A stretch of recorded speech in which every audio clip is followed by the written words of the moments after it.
Nasra itu artinya sang tunas atau murid-murid. Nah, murid-murid inilah yang disebut artinya apa? Itu pengikut Yesus itu sendiri. Nah, sekarang saya bawa ayatnya. Nah, pengajaran Kristen itu dari mana? Ya pastinya dari Tuhan itu sendiri. Nah, ini ayatnya nih.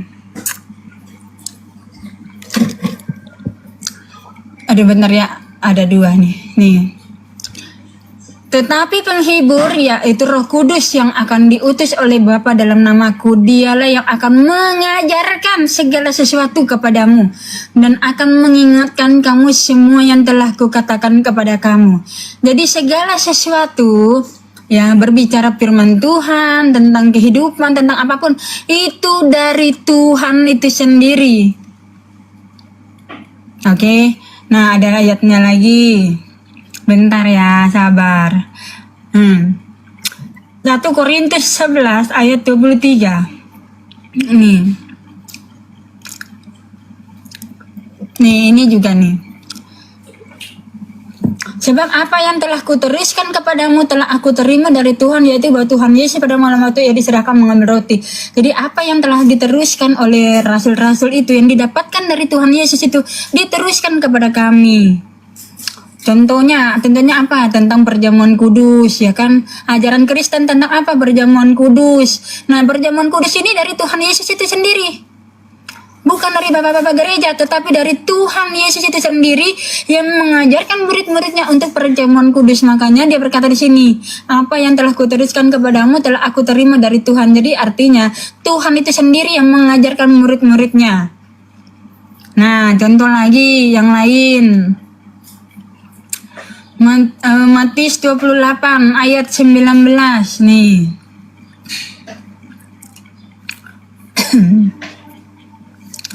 Nih.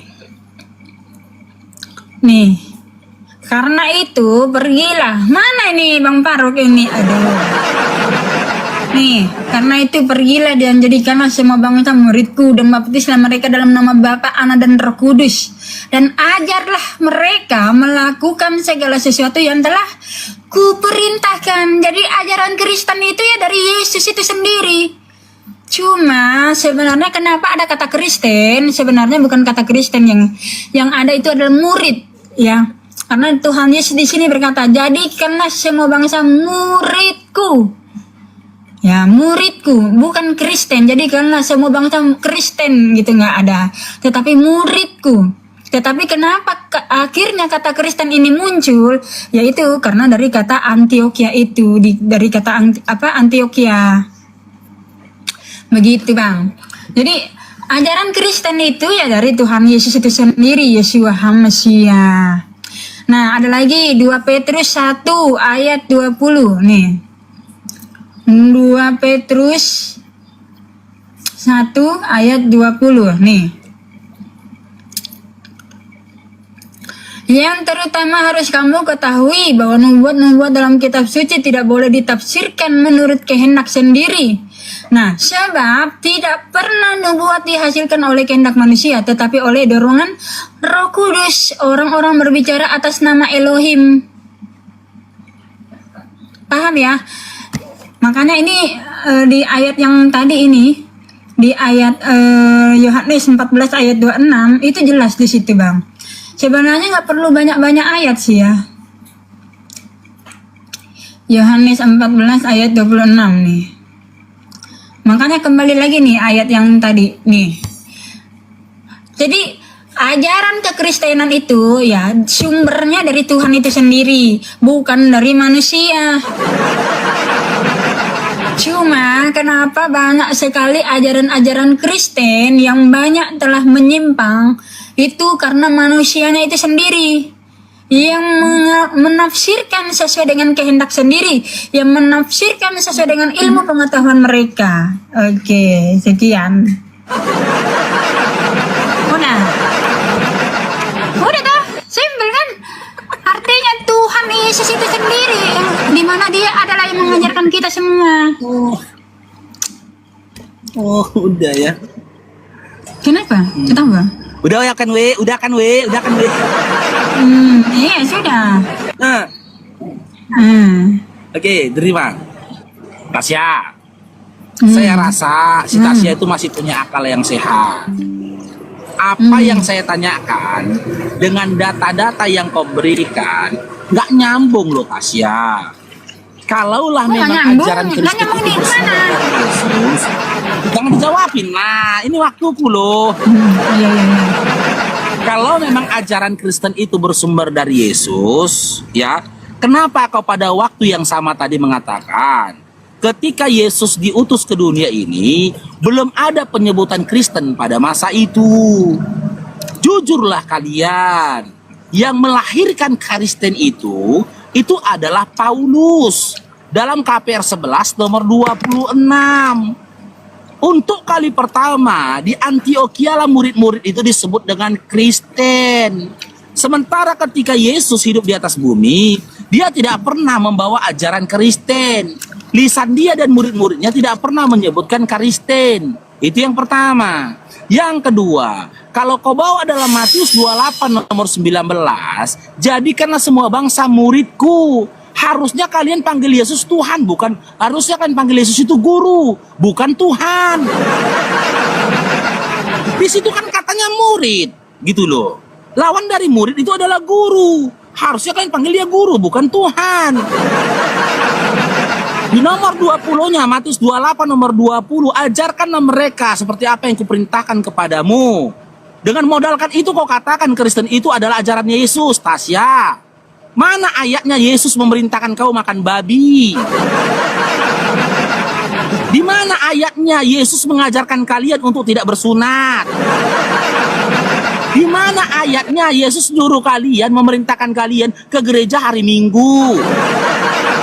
Di mana ayatnya Yesus memerintahkan kalian memanggil dia Tuhan, menyembah kepada dia? Di mana ayatnya Yesus memerintahkan kalian merayakan Natal? Di mana ayatnya Yesus memerintahkan kalian menarik perpuluhan? Gak ada. Justru apa yang diperintahkan oleh Yesus, diajarkan oleh Yesus, dibantah bulat-bulat sama Kristen. Matius 5 nomor 17 sampai 18. Yesus berkata, "Jangan kamu menyangka aku datang untuk meniadakan hukum Taurat dan kitab para nabi. Aku datang untuk menyempurnakannya. Sebelum langit dan bumi ini hancur, tidak akan dibatalkan satu iota dari hukum Taurat." Paulus dalam Galatia 3:13 membatalkan hukum Taurat. Larangan makan babi dan yang lainnya itu tertulis di dalam kitab Taurat. Dan hukuman para pemakan babi tertulis dari kitab para nabi, yaitu Nabi Yesaya 66 nomor 17. Akuilah. Kenapa kalian malu mengakuinya? Ajaran Kristen itu bersumber dari Paulus. KPR 11 nomor 26. Apa buktinya? Markus 12:29. Yesus mengajarkan Tuhan Allah kita, Tuhan itu Esa. Roma 14 nomor 9. Paulus mengajarkan Yesus yang Tuhan. Teman-teman Kristen lebih percaya perkataan siapa? Perkataan Paulus. Dengan menjadikan Yesus sebagai Tuhan. Gitu loh. Lukas 4 nomor 8. Yesus berkata, hanya kepada Tuhan Allahmu saja kau menyembah dan berbakti. Kristen menyembahnya kepada Yesus. Yohanes 5:37. Gitu loh. Tuhan tidak terlihat, suaranya tidak terdengar, kata Yesus. Roma 14 nomor 9 kembali lagi. Gitu loh. Tuhan terlihat dengan mati terkutuk di kayu salib, kata Paulus. Dari semua narasi-narasi itu, teman-teman Kristen lebih condong kepada perkataan siapa? Perkataan Paulus. Jadi jangan katakan Kristen itu pengikut Yesus. Kristen itu pengikut-pengikut Paulus. Murid-muridnya Paulus. KPR 11 nomor 26. Kalian murid Paulus yang tidak diakui oleh Yesus, oleh Paulus. Kalian murid Paulus yang disangkal oleh Paulus. Paulus tak pernah punya murid yang ada di Indonesia. Murid-murid Paulus adanya di mana? Di Korintus, di Kolose, di Filipi, di Galatia, di Efesus. Karena kepada mereka lah disurat-suratkan Paulus suratnya kepada murid-muridnya. Mana ada murid Paulus yang ada mana ada murid Paulus Kristen Indonesia? Karena Paulus tidak pernah menulis surat untuk Kristen di Indonesia. Jadi Kristen itu umat siapa? Umat siapa Kristen Indonesia? Sudah curhatnya, Kristen sudah Indonesia selesai umat curhatnya, tanpa sudah. Silakan. Kasih data Ini. nanti data saya yang lebih signifikan, data yang lebih signifikan. lah. Bentar dulu, kau aja dari tadi. Sebentar, kau dari tadi hanya mengoreksi ajaran orang. Tapi kau tidak menjelaskan ajaranmu sendiri. Sudah tadi di awal loh Tasya.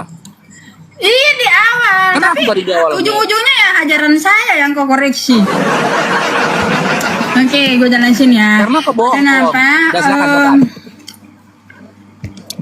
Kan saya sudah jelaskan. Kata Kristen Ya, itu silakan. muncul di Antioquia. Gimana sih? Nih, kenapa babi itu dimakan? Di dalam Kisah Para Rasul 10 ayat 13 sampai 15 di sini Petrus mengalami sebuah apa namanya ya, wahyu lah, kewahyuan ya. Jadi di sini kedengaranlah olehnya suatu suara yang berkata, bangunlah hai Petrus, sembelilah dan makanlah. Tetapi Petrus menjawab, tidak Tuhan, tidak, sebab aku belum pernah makan sesuatu yang haram dan yang tidak tahir. Ayat 15 siapa? Kedengaran pula untuk kedua kali suara yang berkata kepadanya, apa yang dinyatakan oleh Elohim tidak boleh engkau nyatakan haram. Jadi makanan babi itu sudah boleh dimakan. Kenapa?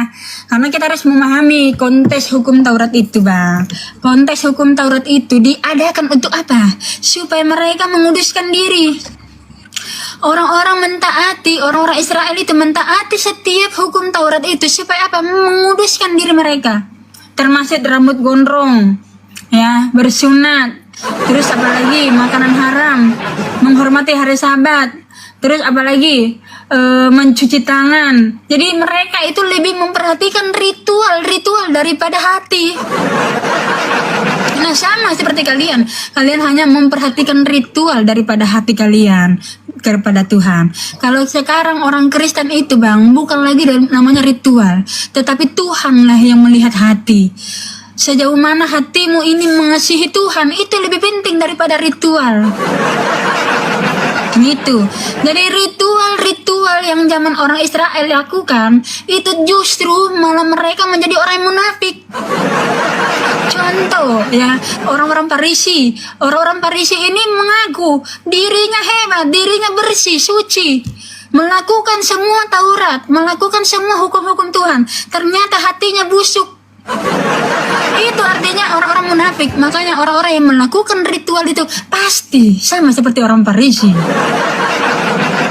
Itu mirip-mirip lah. Karena orang-orang munafik itu biasanya mereka itu sangat memperhatikan ritual daripada apa? Hati. Kalau saya dari hati, saya lebih mementingkan hati daripada ritual. Kenapa? Ritual itu Tuhan tidak melihat. Sejauh mana kau mengenal Tuhan, itu sejauh dari mana hatimu menyembah Dia. Kalau hatimu hanyalah hatimu hanya menghafal tentang ritual-ritual yang seperti orang Israel lakukan, apa bedanya seperti orang Farisi? Orang Farisi banyak yang melakukan seperti itu, makanya mereka menjadi orang munafik. Apa bedanya? Nah itulah bedanya ya. Umat zaman Israel dengan umat di zaman Perjanjian Baru itu berbeda. Umat Perjanjian Baru itu diajarkan untuk apa? Lebih mengedepankan hati. Bagaimana dari hatimu, itulah yang harus kamu keluarkan dari buah-buah roh. Buah-buah roh itu artinya karakter. Jadi karakter Kristus itu harus ada di dalam kita. Makanya orang Kristen itu jarang orang munafik. Tapi saya juga mengakui ya bahwa ada sebagian teman-teman yang munafik ya. Jadi mereka ini karena kesombongan rohani. Makanya orang-orang yang melakukan ritual itu akibatnya apa? Menjadikan kesombongan. Gitulah. Kira-kira begitu. Udah. Iya, serba rohani. Kayak kalian. Kalau saya itu orangnya apa adanya. Saya tidak munafik. Saya menampilkan diri saya apa adanya. Tadi dalil. KPR 10 berapa tadi? Tentang mimpi 10 Petrus. ayat 13 sampai 15. Oh iya, KPR 10 13 15 ya. Lanjut. Ya itu. Udah. Sudah cukup Masih ada lah. waktu mau 25 detik lagi. Sudahlah, nggak apa-apa. Oke. Boleh ku tanggapin sekarang? Hmm. Boleh. Oke. Dengar nih teman-teman Kristen ya. Ini buktinya abang kalian ini sebelum aku Islam, aku sudah menguasai Bible dan mempelajarinya, mendalaminya. Coba kalian pikir logika ya. KPR 10 nomor 13 sampai 15, Lukas menuliskan ya mimpi yang dialami oleh Petrus. Di mana mimpi itu termuat di dalam KPR 10 nomor 13 sampai 15. Oke? Lebih lucunya lagi, mimpinya Petrus ini tidak tertuliskan di kitab Petrus, tapi dituliskannya di Kisah Para Rasul oleh Lukas. Dari mana lah Lukas tahu mimpinya Petrus? Cobalah. Petrus yang bermimpi, Lukas yang menuliskannya. Pakailah logika kalian gitu loh. Yang mimpi Petrus ini, Lukas yang nuliskannya. Yang mimpi Yusuf ini, suaminya Maria, Matius yang menuliskannya. Andai kata pun, maaf Tasya, pada saat itu Petrus dan Lukas bobok-bobok bareng, gak akan mungkin tahu juga Lukas mimpinya Petrus. Andai kan pada waktu itu mereka bobok bareng ini, ya kan, kita suami istri aja bobok bareng, kita nggak tahu apa mimpi istri kita, dan istri kita nggak tahu apa mimpi suaminya, gitu loh. Tapi Lukas bisa mengetahui mimpinya Petrus. Sementara tidak ada satu riwayat pun yang diceritakan baik dari kitab Petrus, Lukas maupun Kisah Para Rasul di mana Petrus pernah curhat menceritakan mimpinya kepada Lukas. Kenapa harus ada data itu Paruk? Nah, dalam Lukas 1 nomor 1 sampai seterusnya, kan Lukas mengakui nih, apa yang dia tuliskan itu dia dapat dari para saksi yang merupakan hasil dari penyelidikannya. Bagaimana cara menyelidiki orang bermimpi sejak dahulu? Orangnya mimpinya 30 tahun yang lalu, diselidikinya 30 tahun kemudian. Kan gak masuk akal. Itu yang pertama. Yang kedua, berarti Tuhannya Kristen itu ya tidak konsisten gitu loh. Berubah-ubah Tuhannya Kristen. Gitu loh. Karena apa? Dalam KPR 10 13 sampai 15 ada satu sosok ini mengatakan kepada Petrus, "Petrus, makanlah Petrus." Lalu Petrus mengatakan, "Oh, tak mungkin Tuhan, aku memakan sesuatu yang diharamkan dan telah ditahirkan." Nggak masalah Petrus, makanlah Petrus. Sementara dalam Imamat 11:7 yang merupakan bagian dari kitab Taurat, daging babi itu diharamkan. Kitab Yesaya 66:17 yang merupakan kitab dari para nabinya Bani Israel mengatakan firman Tuhan ini loh, katanya dalam Yesaya 66:17 apa? Tasya, pemakan babi itu harus dibinasakan. Pemakan babi, tikus dan binatang menjijikkan itu dibinasakan. Lalu datang katanya Petrus bermimpi, makanan itu dihalalkan untukmu, kata dia. Lucunya yang nuliskannya Lukas. Iya, sudah. Belum lagi, masih ada waktuku loh. Kita mau tiktokan aja. Si lanjut. Tasya mau tiktokan. Si Tasya mau tiktokan. Terus? Mau tiktokan. Oke, silakan Tasya jawab. Dari mana Lukas tahu mimpinya Petrus? Oke, makanya baca. Nah, Kenapa layarku begini? Kenapa layarku kayak begini ya, oren-oren ya? nampak Ini. kok. Nih, di sini ayat 4-nya, ayat sebelumnya ini kan di sini ayat 7-nya nih, sembelihlah dan makan, ya kan? Nah, tapi kalau kamu baca ayat sebelumnya, di sini Petrus ini sedang menjelaskan atau dia dia mengulang kesaksiannya itu, dan di situ ada Lukas. Kan itu belum mimpi dia, Makanya Tasya. Lukas itu Di nomor bisa 4-nya menulis bermimpi. tentang kisahnya itu. Tasya, di Emangnya, nomor 4 bentar Petrusnya dulu, bermimpi. bentar dulu, gue mau nanya. Emangnya kitabmu sendiri itu emangnya ada saksi yang menulis? Loh, saya nggak minta saksi loh, Dinda. Aku nggak minta saksi, kok salah paham. Lah tadi membahas tentang Petrus. Enggak. Gimana sih giliran nih balik Enggak, mentar gitu, geruduk-geruduk Tasya. lagi. Tasya, Kebiasaan. pelan-pelan Tasya ya. Kalau kau bawa KPR 4 nomor KPR 10 nomor 4, abangmu ini Master Bibel, Dinda. Di dalam KPR 10 nomor 4, Petrusnya belum mimpi. Iya Dia mimpinya kan di KPR 13. Petrus menjelaskan segala sesuatu berturut-turut. Jadi dia itu Penjelasan. apa dia itu Iya. bercerita, dia bercerita tentang penglihatannya Iya, itu tapi- kepada semua orang. Penjelasan Petrus dalam KPR 10 nomor 4 itu bukan tentang mimpinya. Dia mulai menceritakan Loh, mimpinya. ini masih berhubungan loh. Ini ayatnya nih masih berhubungan. Baca dari ini, nomor Bang. 1, nomor 1. Baca dari nomor 1. Tasya ini pikirnya aku pernah baca Oke. Bibel. Karena aku nengok ya. Ah. Nah, Nih, Baca. rasul-rasul dan saudara-saudara di Yudea mendengar bahwa bangsa-bangsa lain juga menerima firman Elohim. Ketika Petrus tiba di Yerusalem, orang-orang dari golongan yang bersunat berselisih pendapat dengan dia. Kata mereka, engkau telah masuk ke rumah orang-orang yang tidak bersunat dan makan bersama-sama dengan mereka. Tetapi Petrus menjelaskan segala sesuatu berturut-turut, katanya.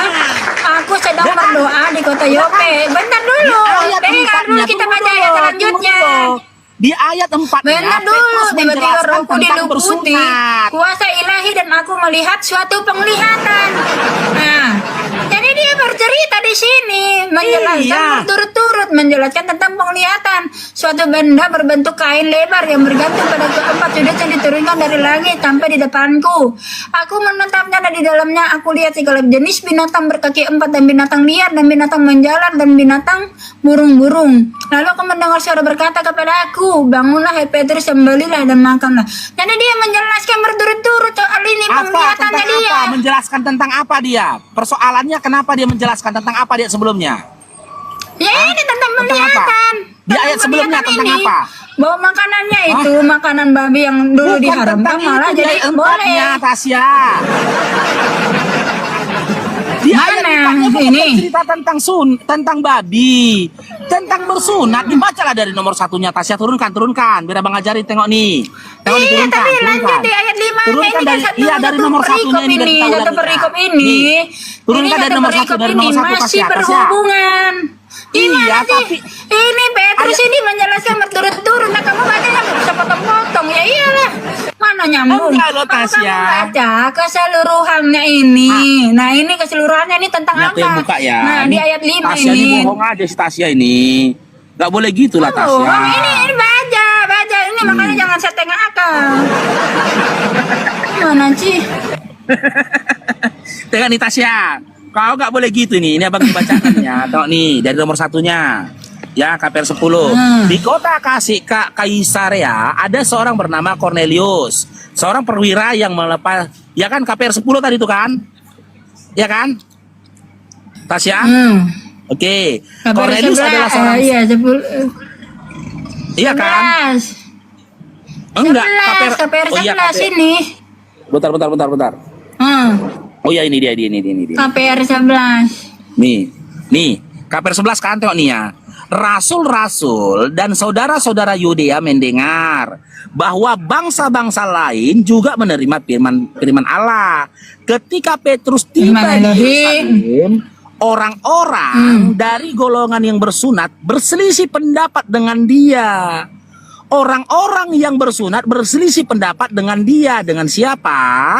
Hah? Dengan siapa? Dengan orang yang diceritakan di dalam ayat pertama. Kata mereka, engkau telah masuk ke rumah orang-orang yang tidak bersunat. Persoalannya ini rasul-rasul ini masuk dia Iya, ke dia rumah. tidak Tunggu dulu bersunat dan lah. makan bersama mereka. Sabar dulu lah Tasya. Nah, Tasya, sabar berbicara dulu, Tasya. tentang Dinda. makanan ini. Iya, Dinda bisa tenang, Dinda. Oke. Kata mereka, engkau telah masuk ke rumah orang-orang tidak bersunat dan makan bersama-sama dengan mereka. Tetapi Petrus menjelaskan, nah ini penjelasan Petrus tentang dibolehkannya mereka masuk ke rumah orang-orang yang tidak bersunat.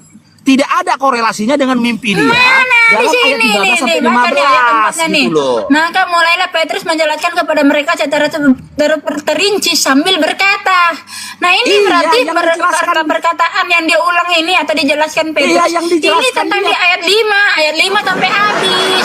Yaitu tentang makanan. Gimana sih Iya, kau yang ini? dijelaskan. Ngadi-ngadi kau ini. Yang dijelaskan Enggak ada, yang ada. dijelaskan Kau dia. sudah salah, kau Konteks itu sudah persoalan salah. di dalam ayat 1 sampai dengan 3 Bentar, Tasya. kau Oke sudah lah. salah itu menafsirkan. Bukan nafsir. Oke lah, silakan. Terserah Tasya. Jika mengatakan dalam KPR 11 nomor 4 itu bercerita tentang halal haramnya makanan. Cuman kan yang menuliskannya kan Lukas nih. Yang jadi pertanyaan aku, dari mana Lukas tahu mimpinya Petrus? Iya, itu Petrus lagi menjelaskan di situ. Di situlah ada saksinya. Astaga. Apakah di situ ada Lukas? Abang percuma lah, abang muter-muter doang dari tadi. Udahlah. Apakah ketika dia menjelaskan mana si Tasya?